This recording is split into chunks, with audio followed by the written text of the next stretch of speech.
at the PS Group, thank you so much. Hydrogen fuel cell e-bus under the National Hydrogen Mission, Atmanirbhar Bharat vision also speaks volumes. Please give them a big round of applause. Congratulations and thank you so much, sir. Kumar Jaglanjian, Head Government Business Cell, Union Bank of India, to please come up on stage. Please give them a big round of applause.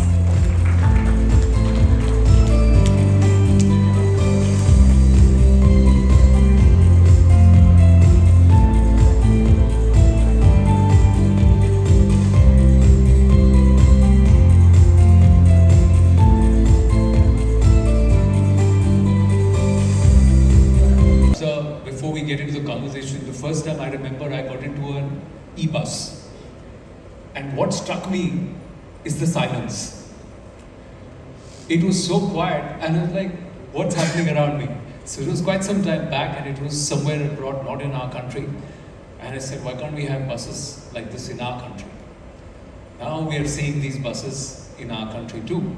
And I believe you have been, you're making more than what, 1,200 buses now, which are on the streets across the country? We have made almost 1,200 plus buses. 1,200 plus buses. In how many years? It is in 5 years' time. 5 years' time.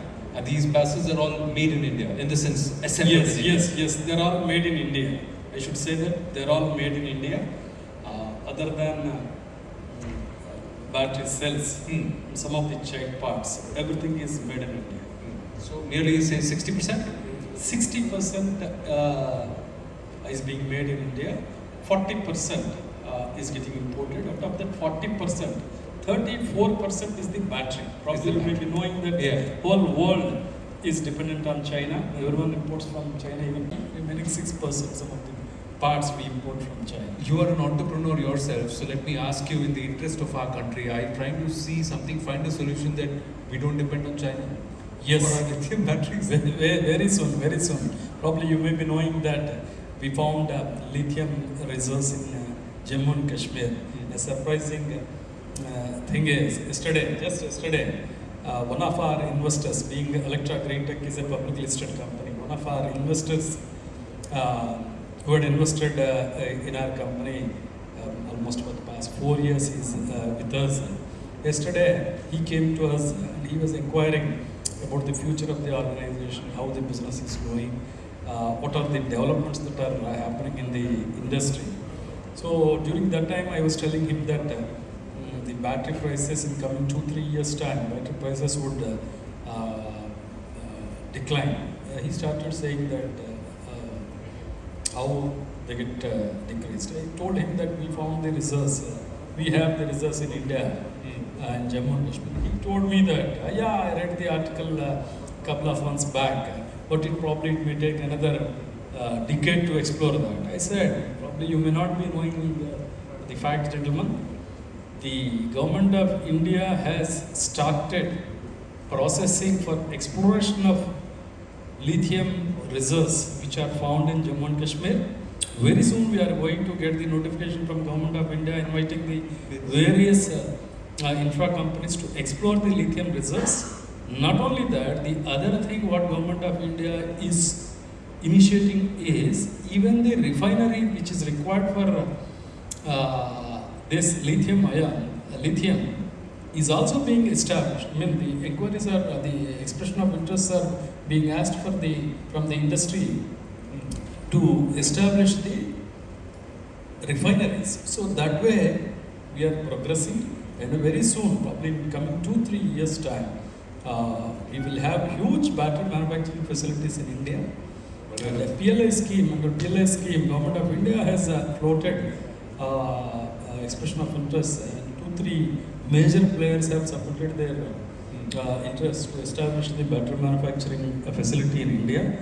And to accelerate this, since we have our own reserves in India, so the battery prices, number one, to your answer to your question, we are no more dependent on China post 3 years. Number three, the prices what today we are investing on battery, 50% of it, probably 50% may get reduced, with which it will be complete, probably you may not see any of the fossil fuel vehicles on road once this gets. Once the cost comes down, because one of the aspects that you said is that the capex is quite high. Correct. And e-bus costs a lot of money. Yes. But there is a way to tide over that too. Yes, see, I'll So, explain. so how does a state or a metropolitan or a municipal MCD like Delhi or Mumbai or Kanpur, any of these places, how can they move to an e-bus platform? How can the state road transport services start flying on the e-buses? See, as Electra Green Tech, our buses are being operated in almost 24 cities across India. So the government of India has 2018 they have given a program, namely FAME. The other panel speaker was mentioning about Yes. this. Under this FAME program, government of India in the year 2018, we were given 1 crore subsidy per bus. Today, in FAME 2, the subsidy got reduced to 50 lakhs. And now, even without subsidy, the concessionaires, probably I may have to just a little deviate from the discussion. I shall have to explain about the modus operandi, how this business functions. See, the government, the model, the business model is, unlike earlier days, procuring the asset is no more there in the system. So let's just simplify this, that you no longer have to sell buses to somebody. Exactly. You We will just- not be selling the So buses. they will tell you that we need 400 buses, or say we need 20 buses or 30 buses. You will go ahead and say that, listen, for every bus that I apply, if I do 200 kilometers per bus per day, you were explaining this to me, so I'm just quickly saying that because of paucity of time. So then the state will give you a certain amount of revenue. Correct. But the running, that is driving, maintenance, charge and plying it, is you. Owning the bus also. Owning the bus ownership also remains. Yes, yes. So, sir, I mean, procuring the service, unlike procurement of So asset. you're making it a service. So Yes. you're not saying that I'm a bus manufacturer, you No buy more. buses from me and then I forget about it. You're saying I'm going to give you the service of an e-bus. Exactly.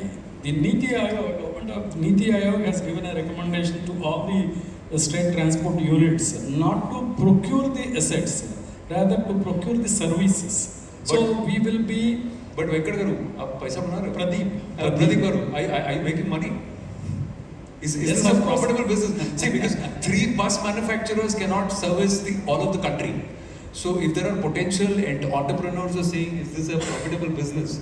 Is it a profitable business? Are you making money? See, it is a profitable business provided you have to be in the industry for a long time. You have to be in the business for a long time. It's a long-term planning, not a short-term game. It's a long-term game. Where So it's a long-term vision that you're saying. So you got Yes. to be in the long game.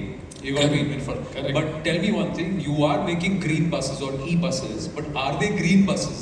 Definitely. Are you adding to the carbon footprint of the country, or are you making it sustainable? If you permit me, I'll just explain about the whole thing.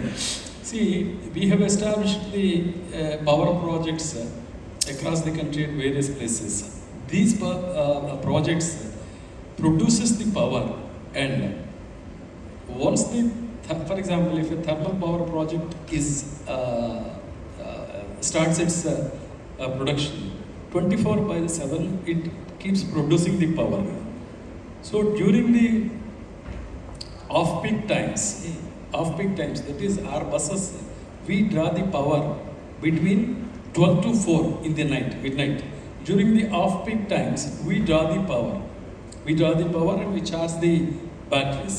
So 2 hours we charge the bulb. So in the night, In the night. when the power consumption is the lowest, that's when you pull the power and Whether I draw the power or I don't draw the power, the generation unit is on. So I'm not adding any pollution to the environment. So what is happening is I draw the power and I keep the power, and I operate the bus in the city where highest amount of pollution is being emitted with the fossil fuel vehicles. fossil fuel vehicles. So that is being reduced.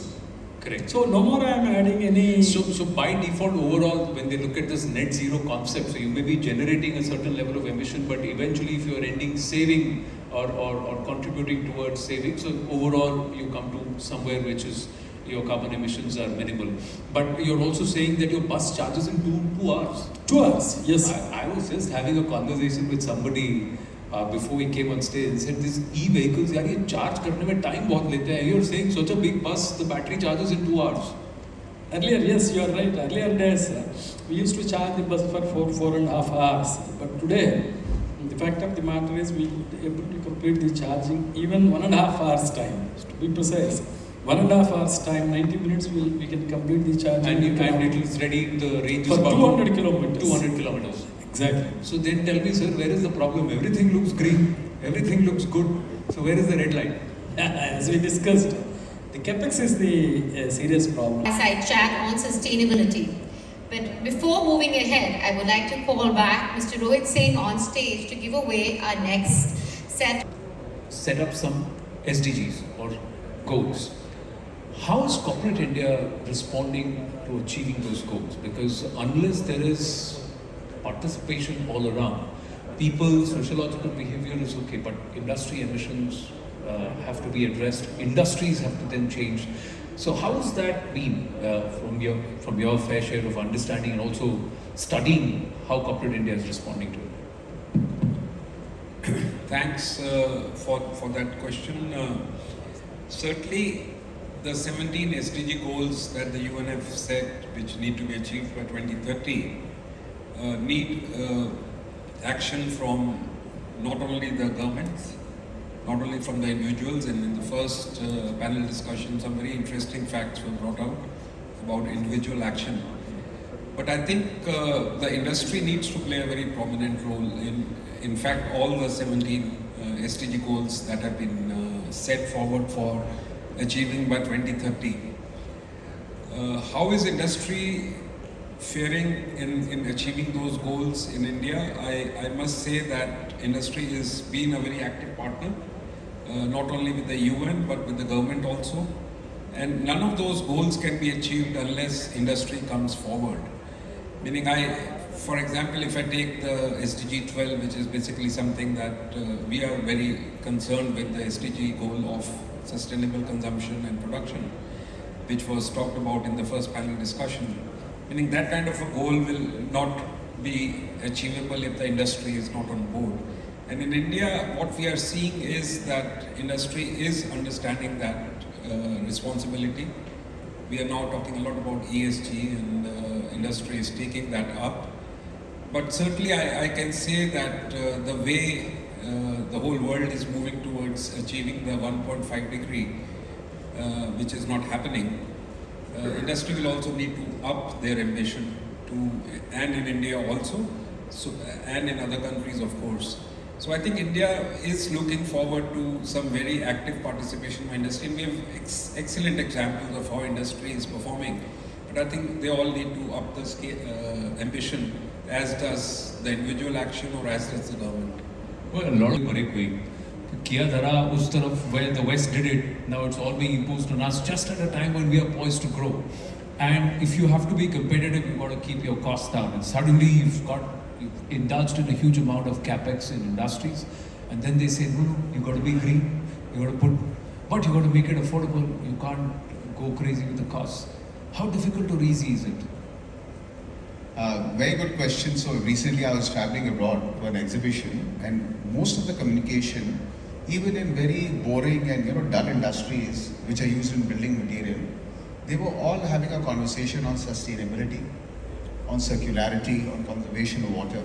So one thing I realized that as we go up the value chain in India in terms of our consumption pattern, as we become sensitive to ESG, I represent a PhD Chamber of Commerce. I have 150,000 companies. We put up a ESG Center of Excellence, thinking who's going to use it. I thought this is ahead of the time. And so many companies are coming forward and saying, how do we adapt to ESG? So what I'm trying to say here is that when it comes to the cost factor, we will all pay collectively. Why? Because our products, as they go up the value chain or as they go up the sensitivity chain, and as that cost adds up, we as consumers will pay for it. Luckily, India is poised in the world today, in its economy, that we are going to pay and we're going to be happy about it. That's what I think. Rajdeep ji, I must say, The YONO app happened around the time when you were at the helm of SBI. I'm a long-term account holder with SBI. That YONO has been a lifesaver for me. So I have to thank you there. Moving a little aside, but coming back to the green conversation, one of the aspects is, are banks looking at green financing now? Are they Oh saying yes, of course. That is very much जितना on the, sustainable होगे उतना interest कम होगा? yeah, because transition to green energy is not possible. There are various sources, but the capital which bank provides is one of the source. And the requirement is huge, and even we look at India. So today, if suppose in renewable energy your capacity is 175 gigawatt or so, and by 2030, if it has to become 500 gigawatt, which is the target set by the Honorable Prime Minister. So you are looking at almost more than $200 billion of investment by 2030. So banking capital has to play a big role in this. And most of the regulators worldwide, they are also coming out with their policies. Some have already come and some will be coming, like Reserve Bank of India. In the last monetary policy, there is an announcement that they will be coming out with guidelines on green financing. And without banks' active participation, this transition is not possible. So banks are open to it. The first of its kind move, the ICAI has released social audit standards for the sustainability information. And its Go Green initiative is also giving members an option to go green by choosing an e-journal over a hard copy. Congratulations, sir, and thank you so much.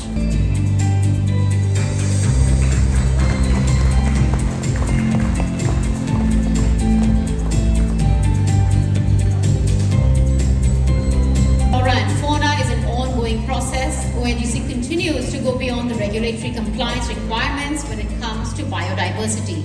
ONGC has also taken numerous projects related to biodiversity conservation in Assam, Arunachal Pradesh and Meghalaya. A big round of applause to the ONGC team.